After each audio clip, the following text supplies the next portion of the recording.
Hey everyone, it's Fitz with a daily delivery. Hope you are doing well. I am fantastic.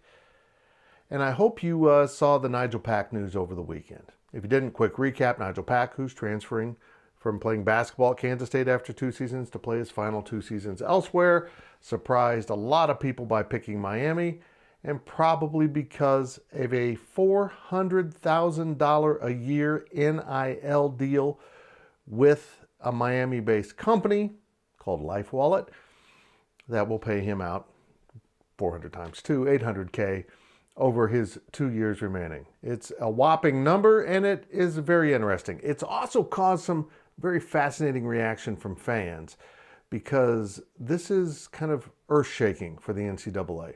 Now, maybe there's been other deals out there. Maybe I just haven't quite been so conscious of these deals that seemed so overtly tied to a player picking a certain institution.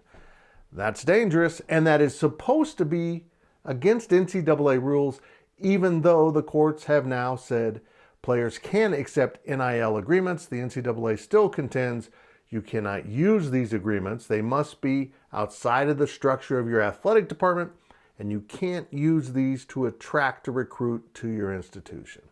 It's a great theory, but I don't think anyone at most of the schools that have been maybe bending the rules, and I'm not saying Miami basketball has been doing that, but these schools have been offering money under the table, and I don't think they'll really give two craps about the NCAA wanting to stop this practice. So now the NCAA, the ball is in your court. What are you going to do about it?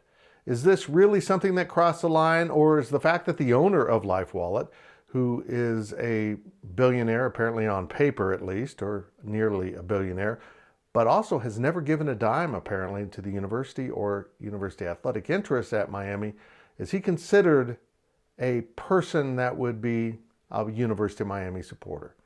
This is really interesting for all schools, because if one school can get away with it, the NCAA has set a precedent that all schools can get away with it.